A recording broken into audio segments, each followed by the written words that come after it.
Hello friends, welcome to स्टडीकर। मैं हूं आपका दोस्त प्रभाकर।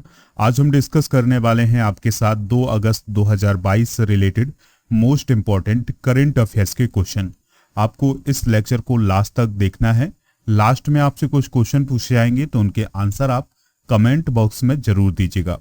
दोस्तों, अगर आप चैनल पर नए हैं तो चैनल को सब्सक्राइब कर लें, बेल आइकॉन भी दबा लें, जिससे आपको समय पर सबसे पहले नोटिफिकेशन मिल सकेगा। हमारे जितने भी सोशल मीडिया प्लेटफॉर्म हैं उन पर भी आप हमसे जुड़ जाइएगा।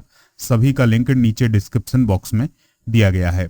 अगर आप इस लेक्चर का पीडीएफ प्राप्त करना चाहते हैं और इसका टेस्ट देना चाहते हैं तो आप हमारे एप्लीकेशन को डाउनलोड कर लें। लिंक डिस्क्रिप्शन बॉक्स में दिया गया है, या फिर आप गूगल प्ले स्टोर से भी एप्लीकेशन डाउनलोड कर सकते हैं स्टडीकर का। जैसे ही आप उसको ओपन करेंगे 3 डॉट आएंगे। 3 डॉट पर क्लिक करने के बाद स्टडी मटेरियल, फ्री टेस्ट, इन दोनों के ऑप्शन मिल जाएंगे। स्टडी मटेरियल पर आप क्लिक करेंगे तो आपको पीडीएफ मिल जाएगी। टेस्ट देना चाहते हैं तो आप टेस्ट पर क्लिक करेंगे तो आपको टेस्ट मिल जाएगा। चलिए फ्रेंड्स, फर्स्ट क्वेश्चन डिस्कस करते हैं, ध्यान से सुनिएगा। दिल्ली पुलिस के नए कमिश्नर कौन बने हैं? तो दोस्तों, हाल ही में दिल्ली पुलिस के नए कमिश्नर बनाए गए हैं, तो उनका नाम है संजय अरोड़ा। तो इस प्रकार से इस क्वेश्चन का राइट आंसर क्या हो जाएगा? संजय अरोड़ा। दिल्ली पुलिस के नए कमिश्नर कौन बनाए गए हैं? संजय अरोड़ा बनाए गए हैं। किसके स्थान पर बनाए गए हैं? तो राकेश अस्थाना के स्थान पर बनाए गए हैं। संजय अरोड़ा जो है वो तमिलनाडु कैडर के 1998 बैच के आईपीएस ऑफिसर हैं। ठीक है, किस बैच के दोस्तों? 1998 बैच के।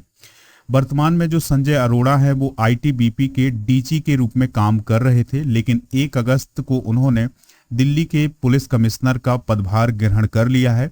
तो उन्होंने उस पद से कार्य मुक्त होकर 1 अगस्त 2022 को दिल्ली के पुलिस कमिश्नर का पद जो है वो अपने नाम कर लिया है, यानी अब वो दिल्ली के पुलिस कमिश्नर बन गए हैं। अगर हम बात करें संजय अरोड़ा के बारे में कुछ और पॉइंट, तो ध्यान से सुनिएगा। आईटीबीपी के साथ अपने कार्यकाल के दौरान वे 2000 से 2002 तक मसूरी में एकेडमी के प्रशिक्षक के रूप में भी काम कर चुके हैं। तो ये सभी पॉइंट जो है वो आपको नोट कर लेना है। दिल्ली के चीफ मिनिस्टर आप सभी को पता है कौन है? अरविंद केजरीवाल हैं। और आपको कमेंट बॉक्स में ये बताना है कि दिल्ली के एलजी कौन है।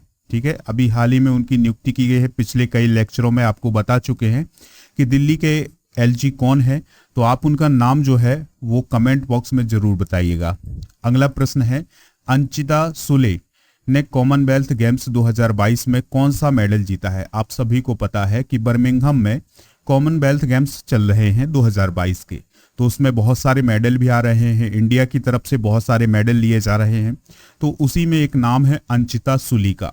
तो अंशिता सुली जो है उन्होंने वेट लिफ्टिंग में कौन सा मेडल जीता है? तो उन्होंने गोल्ड मेडल जीता है। ठीक है दोस्तों, तो अंशिता सुली ने कौन सा मेडल जीता है? गोल्ड मेडल जीता है। तो भारत के एक युवा वेट लिफ्टर है जिनका नाम है अंशिता सुली, तो उन्होंने पुरुषों के 73 किलोग्राम भार वर्ग में गोल्ड मेडल हासिल किया है। ठीक है, और अगर हम बात करें तो यह जो उनका मेडल था ये भारत के लिए 6वां मेडल था, और भारत के लिए यह 3रा गोल्ड मेडल था। इससे पहले किसने किसने गोल्ड मेडल जीते हुए हैं? जेरेमी लाल नेरुंगा और मीराबाई चानू। तो दोस्तों, भारत के लिए अब तक 3 गोल्ड आ चुके हैं, अंशिता सुली, जेरेमी लाल नेरुंगा और मीराबाई चानू के रूप में, और ये सभी जो हैं वेट लिफ्टिंग से रिलेटेड हैं। अंशिता सुली ने 143 किलोग्राम क्लीन एंड जर्क में और 170 किलोग्राम भार उठाया, और कुल मिलाकर के उन्होंने 313 किलोग्राम भार उठाया है, जिससे वो प्रथम स्थान पर आए और उन्हें गोल्ड मेडल प्राप्त हुआ। अगला प्रश्न है, कारगिल के द्रास सेक्टर की पॉइंट 5140 पहाड़ी का नाम क्या रखा गया है?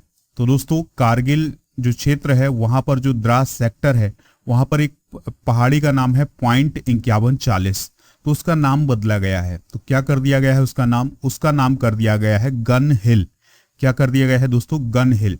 ये जो पहाड़ी है ये कारगिल का जो युद्ध हुआ था 1999 में, इस पहाड़ी ने बहुत ही महत्वपूर्ण भूमिका निभाई थी। तो भारतीय सशस्त्र बलों की जीत का जश्न मनाने के लिए और ऑपरेशन विजय की सफलता के लिए ही इस पहाड़ी का जो नाम है वो बदला है। पहाड़ी का नाम जरूर याद रखिएगा, पॉइंट 5140। तो अब 5140 से वो क्या हो गई है? गन हिल हो गई है। 26 जुलाई 1999 को भारतीय सेना ने लद्दाख में कारगिल की जो बर्फीली चोटियां थी उनसे पाकिस्तानी सैनिकों को हटाया था। ठीक है, और भारत को विजय प्राप्त हुई थी कारगिल युद्ध में। तो 26 जुलाई को कौन सा दिवस मनाया जाता है? कारगिल विजय दिवस मनाया जाता है। और एक पॉइंट और याद रखिएगा कि जो कारगिल युद्ध था उसमें भारतीय सेना के द्वारा कौन सा ऑपरेशन चलाया गया था? तो ऑपरेशन विजय चलाया गया था। पॉइंट 5140 की बात करें तो ये तोलोलिंग कॉम्प्लेक्स में दुश्मन की कब्जे वाली सबसे ऊंची चौकी थी। और दोस्तों यहाँ पर जो ऑपरेशन चलाया गया था उसको कौन लीड कर रहे थे?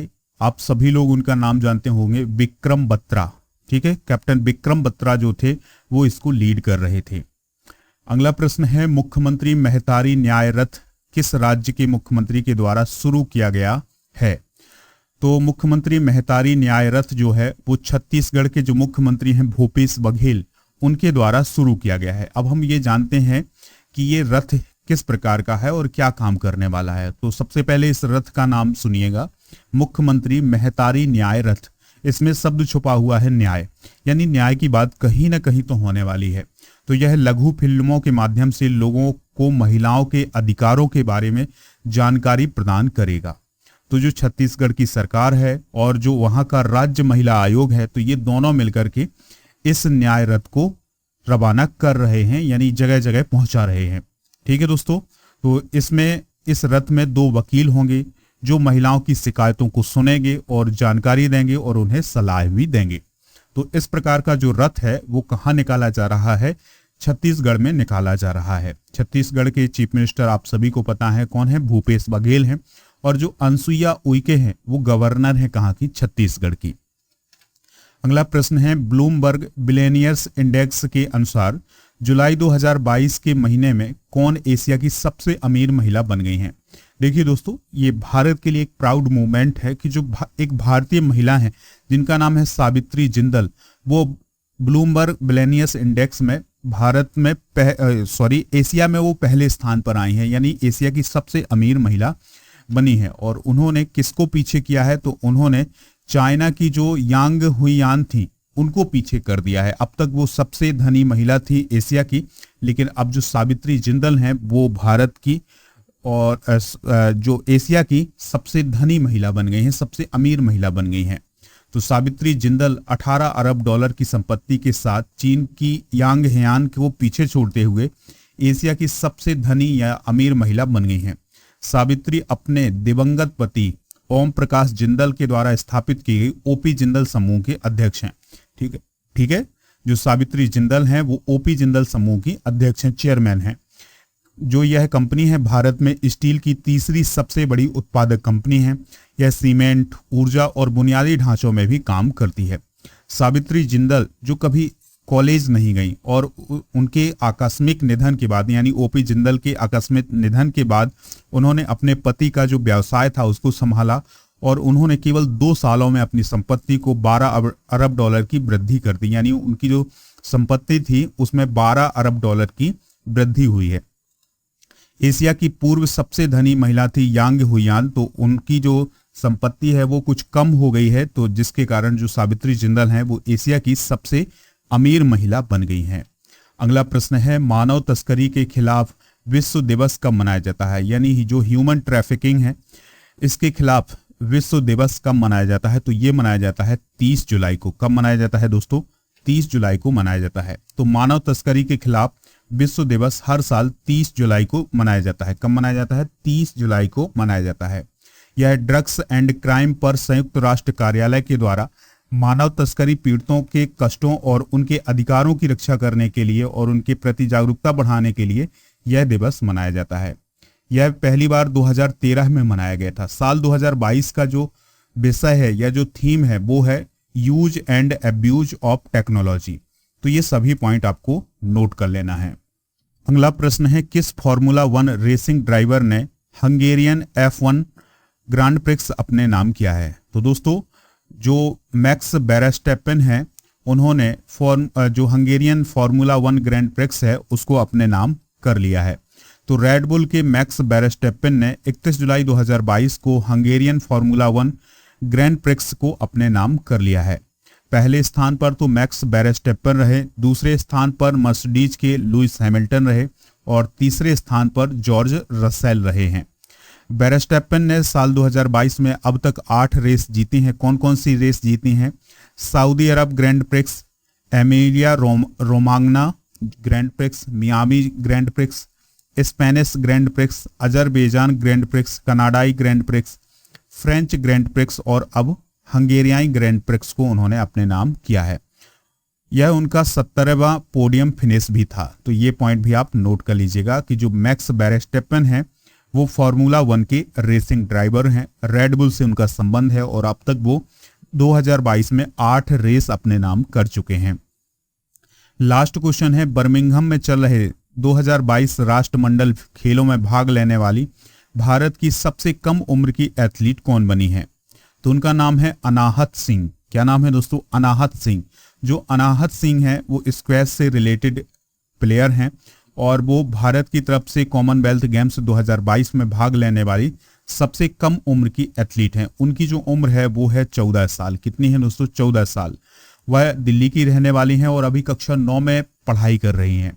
2022 में एशियाई जूनियर स्क्वैश में जीत के बाद उन्हें भारतीय टीम के लिए चुना गया था। दोस्तों 29 जुलाई 2022 को उनका मुकाबला हुआ था और CWD यानी कॉमनवेल्थ गेम्स 2022 में अपने प्रतिद्वंदी जेडा रॉस को हराकर उन्होंने अपना पहला मैच जीता था। यानी कॉमनवेल्थ गेम्स में उनका जो जलवा है वो बरकरार है और वो अभी जीत हासिल कर रही हैं। तो दोस्तों अनाहत सिंह का जो नाम है वो आप जरूर याद रखिएगा। अब आपसे कुछ क्वेश्चन पूछे जा रहे हैं तो उनके आंसर आप कमेंट बॉक्स में जरूर दीजिएगा। फर्स्ट क्वेश्चन है, दिल्ली के नए पुलिस कमिश्नर कौन बने हैं? सेकंड है, कारगिल युद्ध किस वर्ष हुआ था? और थर्ड है, छत्तीसगढ़ के चीफ मिनिस्टर कौन बने हैं? अगर आपको ये लेक्चर पसंद आया है तो आप इसे लाइक कर दें। इसके अलावा आप इसे शेयर भी कर दें सभी सोशल मीडिया प्लेटफॉर्म पर। दोस्तों आप एप्लीकेशन को जरूर डाउनलोड करें PDF के लिए और टेस्ट के लिए। टेस्ट देने का फायदा ये होगा कि आपको आपकी रैंकिंग भी पता चलेगी कि आपकी रैंक क्या है और आप एग्जाम के लिए कितने तैयार हैं। तो मिलते हैं नेक्स्ट लेक्चर में। जय हिंद, वंदे मातरम।